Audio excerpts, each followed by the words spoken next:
السلام علیکم ورحمۃ اللہ وبرکاتہ۔ امید ہے کہ آپ تمام دوست خیریت سے ہوں گے۔ دوستو، جیسا کہ آپ جانتے ہیں، ہم ایسی بات آپ کے سامنے لے کر آتے ہیں جس سے میری اور آپ کی ہم سب کی اصلاح ہو جائے۔ تو ویڈیو مکمل سنیے گا تاکہ آپ کو ایک بہترین سبق ملے، سیکھنے کو ملے، اور اسے شیئر بھی کیجیے گا تاکہ آپ کی وجہ سے دوسرے لوگ بھی ایک بہترین سبق حاصل کریں۔ گزشتہ روز ایک ایکسیڈنٹ دیکھنے میں آیا۔ معاملہ یہ ہوا کہ رکشے والے نے دو اسکوٹر والوں کو مار دیا، دو بائک والوں کو مار دیا۔ معاملہ یہ ہوا کہ آپ جانتے ہیں کہ رکشے والے کو کوئی بھی ہاتھ دیتا ہے تو وہ فوراً جو ہے اس کی طرف مڑ جاتے ہیں اور اپنا رکشہ فوراً روک لیتے ہیں۔ تو یہی ہوا، تو پیچھے بائک والے آ رہے تھے، انہوں نے بریک لگایا اور وہ سلپ ہو گئے، جس کی وجہ سے ان کو بہت زیادہ لگی۔ لیکن دیگر جو گاڑیاں اور بائکیں آ رہی تھیں، انہوں نے اپنی بائکیں چھوڑیں، اپنی گاڑیاں چھوڑیں اور اس رکشے والے کو خوب مارا، بے انتہا مارا۔ وہ اس کو بولنے نہیں دیا اور منہ پر اس کے کوئی ہاتھ مار رہا ہے، کوئی اس کو گھوسے مار رہا ہے، ہر طریقے سے اس کو تکلیف پہنچائے گئے۔ اب معاملہ کس کے بیچ تھا اور دیگر لوگ کیوں قریب آئے، یہ ایک سوال پیدا کرتا ہے۔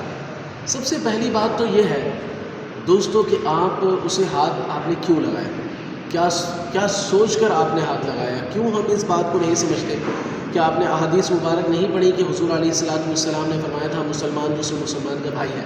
اگر کسی سے غلطی ہو بھی جائے تو آپ اس کی اصلاح کریں گے، اس کی پکڑ کریں گے، اس کو بٹھائیں گے، لیکن یہ تو نہیں کہ آپ اس کو جو ہے اسی وقت اس کو مار مار کے اس کا دم نکال دیں۔ تو اس طریقے سے اس کو اتنا مارا کہ لہو لہان کر دیا۔ آپ قرآن مجید اٹھائیں، باقاعدہ قرآن مجید میں کیا لکھا ہے؟ قاتل کو اور مقتول کے گھر والوں کو، یعنی جس کو مارا ہے، قاتل نے جس کو مارا ہے، قصاص کا حکم پڑھیں گے قرآن مجید میں، تو جو قاتل ہے جس نے مارا ہے اور جس کو مارا ہے اس کے گھر والے اور یہ قاتل کو قرآن مجید میں بھائی قرار دیا گیا ہے۔ کیوں؟ کیونکہ قرآن نے کہا ہے، اس کا مطلب یہ نہیں کہ اگر اس نے قتل کر دیا ہے تو آپ سارے کے سارے اس کے خاندان کے دشمن بن جائیں یا اس کی دشمن بن جائیں۔ اس کو قصاص کے معاملات تک لے کر ہے۔ اگر قصاص کے معاملے میں اسے آپ نے جس طرح بھی اس کے ساتھ معاملات کرنے ہیں وہ قرآن نے مکمل طور پر بیان کیا ہے، لیکن آپ کو جو میں اس میں سے بیچ میں سے جو مسئلہ بیان کر رہا ہوں کہ قاتل اور مقتول کے گھر والوں کو بھی بھائی بھائی قرار دیا گیا ہے۔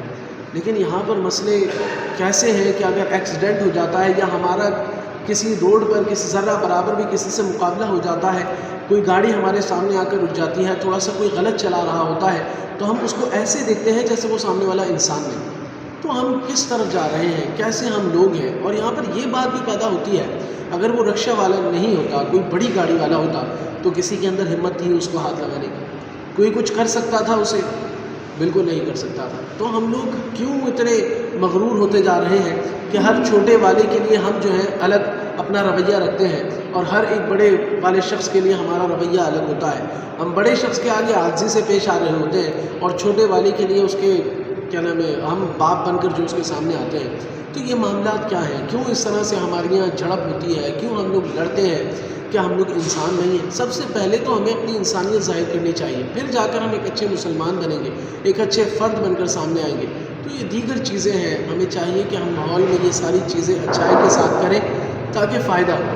تو مجھے امید ہے کہ آپ لوگ اس سے بہت کچھ سیکھے ہوں گے، تو اسے لازمی شیئر بھی کیجیے گا، دوسروں تک بھی پہنچائیے گا۔ جزاک اللہ، السلام علیکم۔